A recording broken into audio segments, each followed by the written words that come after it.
Today we will be reading The Man in the Closet by Julian Black. And it starts as such. Warren's mind was wandered back to the past. It was woman's Brit Malay party, which everyone was invited to. The party was awesome as always because Kisame was hosting it. Warren was pretty drunk that day. He already punched a bunch of people. He lost that fight. Ariane half-elven a few times because he is stupid. Blood was spilled, but that was normal in this sort of party. If Warren was honest, he couldn't remember much that happened. Only something about loyal followers. A goat and a pair of scissors. He fucked that goat. There was one thing that stuck in him mind though. Something he would never forget. Kisame.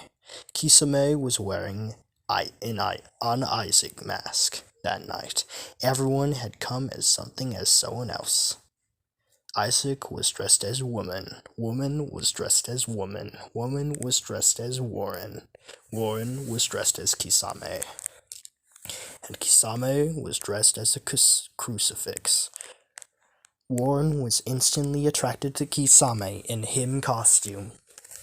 The way he moved, the way he talked, the way he flicked his hair. Kisame was doing a karaoke number. It was the time of my life. And he was awesome. He sung like they were possessed. The audience was transfixated by Kisame. Underwear was chucked at Kisame. Warren was so turned on, and he didn't need that underwear anyway. Warren got up and sang too. When Kisame singing the time of my life, it was like the words spoke to him. Kisame seemed to be addressing each word of the song, just to him. The room faded away. It was just the two of them. No one else in the world. They gazed into each other's eyes, put soul into the last lyrics, then silence. Suddenly, Warren was woken out of the flashback by current events. Kisame sat on his throne. He knew there was something wrong. Of course, Kisame had looked to the sacred mannequin, but that could tell him nothing. He got up and called for their men. Kisame had actually gained control over the demonic armies of the underworld. It's a really cool story. Maybe I'll write it someday. Master. The biggest of the demonic generals spoke to Kisame. The seers in our army have heard the whispers of the dark blood. The prophecy is about to come true. The prophecy? Yes, the prophecy. Then I know what to do, said Kisame. I want you to go to Washington and steal women from Warren. It will be my pleasure. The vile creature spoke with a swoosh, and he raised up and flapped on his wings on to Washington, where he knew women would be. In the darkest of the nights, between the sun dawn and the sun dusk, the demons would arrive.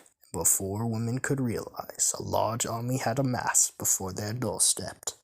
But women would not go without a fight, and for a brief moment, it looked like they got the upper hand.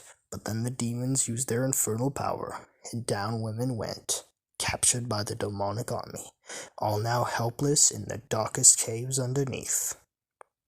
In a special prison they had prepared for women. And in the distance, women were sure they could hear Kisame laugh. Oh no, they thought. If only women could warn Warren not to come, because this was a trap. Woman was sure of it. They'd seen Kisame do this sort of thing before, but then back then it was with guitar. It was quite a fight, that time in order to save Julian, but eventually they prevailed, although all thought women didn't know if they could do it now. After all, woman was captured, and now trapped with the demons in prison. Below in the cave, chained up, beaten, threatened with unspeakable acts that the demons all too sure loved to talk about. But it was a trap, and despite that, women would love and Warren would come. Gosh, women wished they could defeat Kisame on their own, but Kisame was too strong and had the prophecy on their side. That was not much to do, except maybe Warren could save them. But it could still be a trap, of that woman was sure.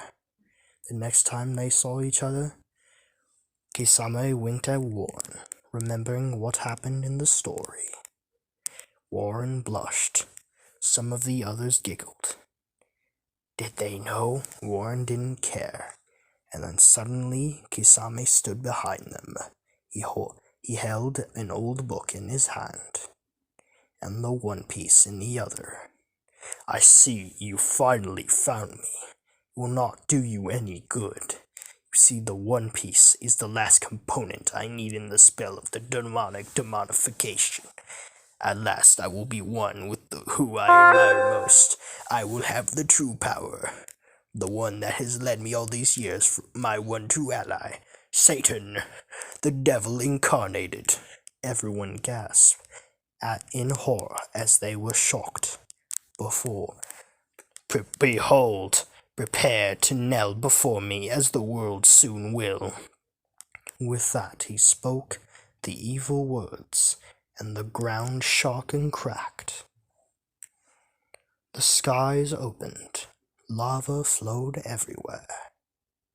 His body, and then he was Satan. Suddenly Isaac, who was playing dead, lunged at Satan, grabbing the One Piece off him. With the spell broken, this gave Warren time to grab Satan in the eye. Blood squirt out while sending him back to hell. Warren had some time before he had to do anything, so he decided to have another flashback. It was just after the karaoke. They had stepped off the stage to loud applause and were now looking at each other. Hi, Warren said meekly. Hey, Kisame said, also meekly.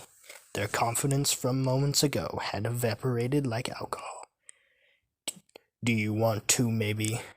Maybe. Okay, then. So they walked to the cloakroom. It wasn't long before their lips were together. Warren couldn't remember who made the first move. He did remember the taste, though. The taste of Kisame. Kisame tasted like gala apple on a spring moon, refreshing and salty, but also a bit sour. What had they been eating? Warren tried to work out of it. It took much tongue work after a few minutes, mouth-to-mouth potholing. Kisame had guessed what Warren was doing. I had raspberry for lunch. Oh, you don't have to stop, though. Oh, good, Warren said. With great relief, they finally drew away after what seemed a whole second, but was only a mere minute.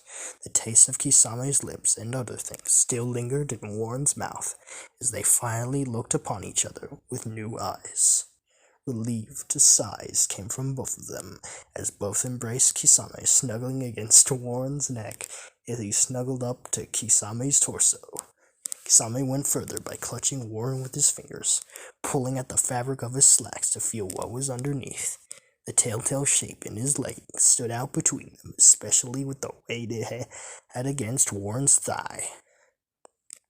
Kisame moved over Warren's body like a serpent, lovingly nuzzled at peaked abs. He's fat shit. Warren liked this a lot and started making a lot of noise. Kisame joined in. Owie moak! It got pretty noisy. From that point on, both of them had a lot of fun and made a lot of noise. Warren sounded like a terrain wagon. Kisame sounded like a herd of whales on drugs. They had a lot of fun. My groinal area are hurting. Can we stop? 12 times is surely enough, Kisame said, pleading. No more, said Warren, with apparently an insatiable appetite. Kisame had finally headbutted Warren to get him to stop. Sorry about that, I got a little carried away, said Warren. That's okay, I enjoyed it, said Kisame, blushing in the way they always did. Tomorrow? Yes, said Kisame. I'll bring some of my toys next time for us to play with, said Warren. With that, they left the cloakroom and returned to the party. The mouse that followed were fun, but eventually they broke up and became enemies. Our work here is done. With that, they all went home, safe in the knowledge that Satan was gone.